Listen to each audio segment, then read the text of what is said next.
पारमपुरी नाम का एक गांव था, जहां पर मंजोत अपनी पत्नी ऋचा के साथ रहता था। मंजोत गांव में लकड़ी काटकर लोगों के घर बनाता था और मरम्मत भी किया करता था। मंजोत दिल का साफ इंसान था। सारे गांव वाले उसे अच्छा मानते थे। जो मजा लोगों के घर बनाने में है, वो आनंद और किसी भी चीज में नहीं है। हाँ, अच्छा तो लगेगा ही। बारिश के महीने में काम जो इतना मिल रहा है आपको, इसीलिए इतने खुश हैं आप। हाँ हाँ, काम मिल रहा है तो क्या, लोगों के घरों को बारिश से बचाना काम है मेरा। तुम ही लोगों का अच्छा करते रहते हो, मगर गांव वाले तो जरा भी अच्छे नहीं हैं। आए दिन चोरी की खबरें, जमींदारनी का प्रधान से जलना, एक दूसरे से ईर्ष्या रखना, लोगों के पीठ पीछे बुराइयां करना, यही सब चलता रहता है गांव में। अगर सब बुरा करते हैं तो इसका मतलब ये नहीं है कि हम भी उनके साथ बुरा ही करें। अच्छा छोड़ो, मैं निकलता हूँ, मुझे आज प्रधान जी का नया घर बनाना है। मंजोत कुल्हाड़ी लेकर जंगल में पहुंचता है और पेड़ काटने लगता है। आज तो लगता है कि ये पूरा दिन इस पेड़ को काटने में ही चला जाएगा। जल्दी से पेड़ की लकड़ियां काट लेता हूँ, फिर प्रधान जी का नया घर बनाना शुरू करूंगा। जंगल में बारिश होने लगती है और आसमान से एक इंसान नीचे आता है, जिसके बाएं हाथ में एक छोटा बादल था। जी, आप कौन हैं? मैं जो कोई भी हूँ, तुम्हें उससे कोई मतलब नहीं होना चाहिए। बस इतना जान लो कि मैं बारिश की ओर से आया हूँ और जल्दी ही गांव में बाढ़ आ जाएगी, जिस वजह से ना कोई घर में रह पाएगा और ना ही कोई घर के बाहर। ऐसा कोई इंसान नहीं होगा जो जमीन पर पैर रख पाएगा। मगर क्यों? ऐसे तो सब मर जाएंगे। इस गांव के लोगों का पाप का घड़ा भर चुका है। एक तुम ही यहाँ पर हो जो सबसे ज्यादा नेक दिल हो। ध्यान से सुनो, मैं जो तुम्हें बताने जा रहा हूँ। एक बड़ा जहाज तैयार करो और जितने लोग उसमें आ सकते हैं उतने लोगों को अपने जहाज में बिठा लो। मेरे हाथ में जो बादल का कर्ण है, ये जल्दी ही काले बादल में बदल जाएगा और सुनामी की लहर इस गांव को अपने साथ ले जाएगी। मगर मैं इतना बड़ा जहाज इतनी जल्दी कैसे बनाऊंगा? बरसात की ओर से आया हुआ व्यक्ति मंजोत को एक बड़ी सोने की कुल्हाड़ी देता है। इससे तुम एक बार में ही पेड़ काट सकते हो। ये सिर्फ और सिर्फ तुम ही इस्तेमाल करना। इसे छूते ही तुम्हारे पास अति मानव लकड़हारे की शक्तियां आ जाएंगी। जाओ और जो मैंने कार्य सौंपा है उसे पूरा करो।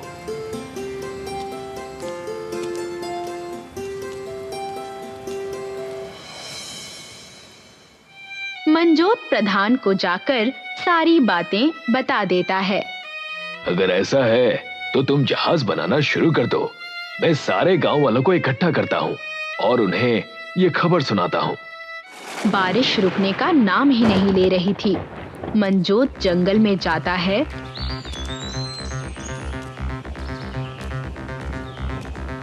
और उस कुल्हाड़ी से पेड़ काटने लगता है। मंजोत बड़ी सी जहाज बनाना शुरू कर देता है और दूसरी ओर प्रधान गांव वालों की बैठक बुलाकर उन्हें सारी बातें बताता है। अच्छा, तो अब ये प्रधान जी कुछ नया नाटक लेकर आए हैं। मैं तुम्हारी बातों पर भरोसा नहीं करती हूँ। ये नाटक नहीं है, ये सच है। तुम खुद अपनी आंखों से देख सकती हो कि बारिश कई दिनों से रुक ही नहीं रही है। एक हफ्ते बाद ये गांव पूरी तरह से पानी में डूब जाएगा। गांव वाले प्रधान की बात मान लेते हैं, मगर जमींदारनी जहाज में बैठने से मना कर देती है और सिर्फ एक हफ्ते बाद मंजोत एक बड़ी जहाज बना लेता है। जमींदारनी को छोड़ प्रधान और गांव के लोग जहाज में चढ़ जाते हैं। गांव में सन्नाटा सा छा जाता है। फिर एक बड़ी लहर गांव में प्रवेश करती है। देखो देखो, पानी की लहर पूरे गांव को नष्ट करने के लिए आ गई है। मगर हम सबको इन सब से डरने की जरूरत नहीं है। हमें तो ये जहाज बचा लेगा। जमींदारनी जहाज की तरफ चली आती है। अरे रुको, रुको मेरे लिए, मुझे छोड़कर कहाँ जा रहे हो? मंजोत जमींदारनी को भी जहाज में ले लेता है और सुनामी पूरे गांव को अपने अंदर समेट लेती है। बाल बाल बच गई मैं। जमींदारनी जहाज को देखती है और स्थिर रह जाती है। ओह, ये कितनी बड़ी जहाज है, मगर यहाँ पर इतनी सारी लकड़ियां क्यों रखी हुई हैं? मंजोत गांव वालों से कहता है, गांव वालों ध्यान से सुनो, इन लकड़ियों को मैंने आप लोगों के लिए जमा किया है। मेरे पास इतना समय नहीं था कि मैं जहाज में आप लोगों के लिए घर बना सकूं। वाह मंजोत, तुम ना होते तो हमारा क्या होता। सबके घर समानता से बनाए जाएंगे। घर में रहने वाले परिवार के हिसाब से घर को बनाया जाएगा। जी, अगर घर में कम सदस्य रहते हैं तो उनके लिए एक छोटा घर बनाया जाएगा, और अगर ज्यादा लोग रहते हैं तो बड़ा घर बनाया जाएगा। बिल्कुल नहीं, मुझे ज्यादा जमीनें इस जहाज में चाहिए। गांव में मेरे जमीन ज्यादा थे। चुप रहो, ये गांव नहीं है जहां जो चाहो वो करो। किस हक से तुम बड़ा घर मांग रही हो? मंजोत ने जैसा कहा है वैसा ही होगा। हाँ हाँ, अभी तुम जमींदारनी नहीं हो, एक आम इंसान हो, हमारी तरह। सब अपना अपना घर बनाने लगते हैं और जमींदारनी असलियत को पचा नहीं पाती है। एक समय था जब मेरे पास बेमिसाल दौलत और शोहरत थी। जमीनों की कभी कमी नहीं थी। खेतों का खान पान भी बढ़िया था। सब इज्जत से पेश आते थे। ये सब एक ही बार में मेरे हाथ से चला गया, सब इस सुनामी की वजह से। अब सब लोग सिर्फ उस मंजोत और प्रधान को ही इज्जत देते हैं। मुझे कुछ करना होगा। तभी जमींदारनी का पुराना कर्मचारी वीरू उसके पास आता है। आओ वीरू आओ, क्या हुआ? जब से जहाज में आए तब से मिलने नहीं आए। काम वगैरह नहीं करना है क्या? चल बता, ये मंजोत के कुल्हाड़ी का क्या चक्कर है? जी, मंजोत के पास कुल्हाड़ी है तो उसके पास अति मानव की शक्तियां आ जाती हैं। और तो और मैंने तो ये भी देखा है कि उस कुल्हाड़ी से जब पेड़ को काटा जाता है तो वो पेड़ फिर से उग जाता है और फल भी देने लगता है। और मालकिन जी, रही बात काम की, तो मैं आपके लिए अब आगे से काम नहीं करने वाला। इतना कहकर वीरू वहां से चला जाता है और दूसरी ओर प्रधान और मंजोत जहाज में सबके लिए बराबरी का घर बना लेते हैं। जमींदारनी को भी एक घर मिलता है जो सिर्फ एक इंसान के रहने बराबर ही होता है। नहीं नहीं, मैं कभी यहाँ नहीं रहूंगी। मेरा घर इससे काफी बड़ा था। इस घर में सिर्फ एक ही इंसान रह सकता है। मुझे सब वापस लेना होगा। मैं उस मंजोत से सब छीन लूंगी। मंजोत और प्रधान जहाज पर बची लकड़ी को काट रहे थे। तभी जमींदारनी हाथ में लड्डू लेकर वहां पहुंचती है। प्रधान और मंजोत, आप लोगों का बहुत बहुत शुक्रिया, गांव वाले और मेरी मदद करने के लिए। मुझे नया घर देने के लिए भी शुक्रिया। ये लीजिए, मैं आप लोगों के लिए लड्डू लेकर आई हूँ। लीजिए, खाइए ना। वाह, आज इस जहाज के गांव में नया चांद कैसे खिल गया। बहुत खुश लग रही हो जमींदारनी। हाँ हाँ, हम भी खुश हैं। अगर आप खुश हैं तो लाइए, दीजिए लड्डू। प्रधान और मंजोत लड्डू खा लेते हैं। खा के थोड़ी ही देर में वो दोनों नीचे गिर जाते हैं और गहरी नींद में सो जाते हैं। और जमींदारनी मंजोत की कुल्हाड़ी को चुरा लेती है और अपने घर के पास आ जाती है। अब आएगा मजा। मैं अपना घर इस जहाज में सबसे बड़ा बनाऊंगी। फिर से एक बार मेरा डंका बजेगा। गांव में एक बार फिर लोग मेरी इज्जत करेंगे और मेरे नीचे काम करेंगे। जमींदारनी कुल्हाड़ी लेती है। ये कुल्हाड़ी तो काफी शक्तिशाली है। इसे पकड़कर मानो मुझ में अलग सा बल आ गया हो। अब आएगा मजा जब मैं दूसरों के घर भी इस कुल्हाड़ी के दम से लूटने लगूंगी। जमींदारनी आजू बाजू के सारे घर तोड़ देती है और उनके घर की लकड़ियों से खुद का एक महल बनाना शुरू कर देती है। दूसरी ओर मंजोत और प्रधान जब होश में आते हैं, गांव का तब तक काया ही पलट जाता है। जहाज में जमींदारनी का महल बन जाता है। प्रधान और मंजोत जमींदारनी से मिलते हैं। जमींदारनी, ये सब तुम क्या कर रही हो? क्या तुम समय को आंक नहीं पाती हो? ये समय अपने स्वार्थ के लिए काम करने का नहीं है। मेरी कुल्हाड़ी आपने मुझसे चुराई है, वो मेरी कुल्हाड़ी है, मुझे वापस कर दीजिए। नहीं, ये कुल्हाड़ी मुझे बरसात की ओर से आए व्यक्ति ने दी है और कहा है कि मैं इससे जिस तरीके से चाहूं उस तरीके से इस्तेमाल कर सकती हूँ। मैं वो सब बनाऊंगी इस जहाज में जो एक समय पर मेरा हुआ करता था। चलो, मुझे और भी काम है, मैं निकलती हूँ। जमींदारनी वहाँ से निकल जाती है। झूठ, ये साफ झूठ कहा जमींदारनी ने। ये मेरी ही कुल्हाड़ी है। मैं जानता हूँ मंजोत, और मुझे विश्वास है कि जिसने तुम्हें ये कुल्हाड़ी दी थी वो ये सब देख रहा है और वही जमींदारनी को उसके किए का जवाब देगा।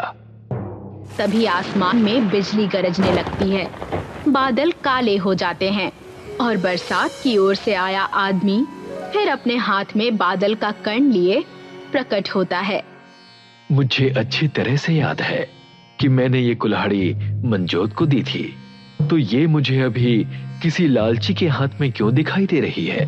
भीग गया सारा गांव, मगर फिर भी तुम एक बात ना समझी।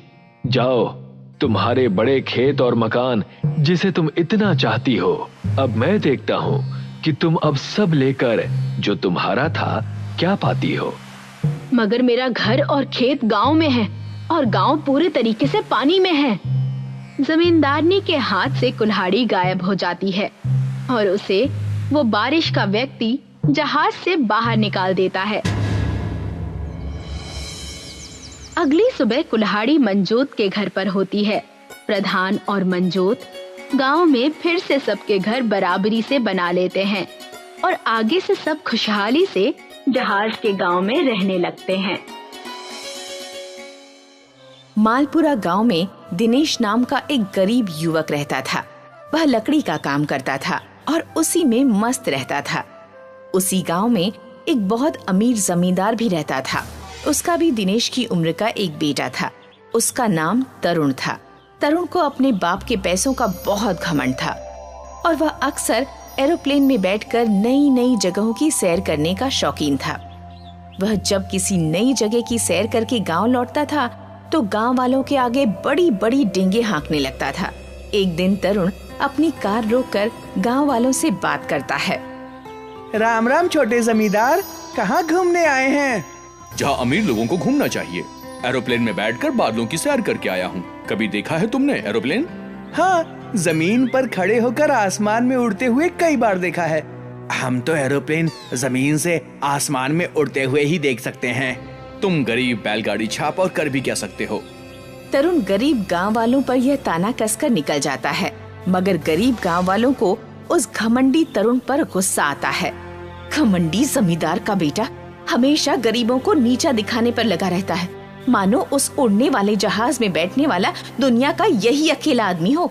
घमंडी हाथी है ससुरा, तभी तो इतनी लंबी नाक है। पर हम भी चींटी हैं, चींटी। इसकी लंबी नाक में घुस जाएं तो इसकी नाक में दम कर देंगे, निकम्मा कहीं का। एक दिन दिनेश का बेटा राका उससे लकड़ी का छोटा एरोप्लेन बनवाने के लिए जिद कर रहा होता है। पापा पापा, हमारे लिए लकड़ी का एरोप्लेन बना दो, हमें एरोप्लेन से खेलना है। नहीं नहीं, एरोप्लेन से खेल कर क्या करोगे? मैं तुम्हारे लिए बैलगाड़ी बना देता हूँ। दिनेश की यह बात सुनकर उसकी पत्नी आशा को गुस्सा आ जाता है और वह दिनेश को खरी खोटी सुनाने लगती है। आप भी कमाल करते हो जी, बच्चा एरोप्लेन बनाने को कह रहा है और आप बैलगाड़ी बनाने पर अड़े हुए हैं। ऐसा क्यों? कहीं बच्चा एरोप्लेन से गिरकर चोट न खा ले, इसीलिए नहीं बना रहा हूँ। ये कहो ना कि जमींदार के बेटे से डरते हो। कहीं उसने तुम्हारे बेटे को एरोप्लेन से खेलते देख लिया तो वो तुमसे नाराज हो जाएगा। यह सुनकर दिनेश में थोड़ा जोश पैदा हो जाता है और वह जमींदार के बेटे के खिलाफ बोलने की हिम्मत जुटा लेता है। क्या मैं उससे डरता हूँ? वो नाराज होकर मेरा क्या बिगाड़ लेगा? दिनेश यह कह रहा था कि तभी वहाँ बसंती आ जाती है। आशा, बहन पेट में अफारे की दिक्कत है, कहो तो इलाज कर लूं? कर लो बसंती बहन। सुना है वो जमींदार का घमंडी बेटा शादी करने वाला है और शादी से पहले हेलीकॉप्टर खरीद कर ला रहा है। हेलीकॉप्टर! यह सुनकर दिनेश अफारे का मतलब तुरंत से समझ जाता है। यह हेलीकॉप्टर क्या होता है? ये मूर्ख हेलीकॉप्टर को हेलीकॉप्टर कह रही है। हेलीकॉप्टर छोटा हवाई जहाज होता है। यह सुनकर आशा फिर से दिनेश पर ताने मारते हुए कहती है, वह अमीर बाप की औलाद है बहन। उसका बाप तो उसे असली वाला हेलीकॉप्टर दिलाने की हिम्मत रखता है, और एक ये बाप है जो बच्चे के लिए लकड़ी का हेलीकॉप्टर भी बनाने का दम नहीं रखता। ऐसा मत बोलो आशा, मैं चाहूँ तो लकड़ी का पूरा एरोप्लेन भी बना सकता हूँ। तो फिर बनाओ ना, मुहूर्त के लिए पंडित बैठाने पड़ेंगे क्या? यह कहकर जैसे ही आशा चुप होती है, बसंती बोलने लगती है, मैं तो कहती हूँ कि जरूर बनाओ।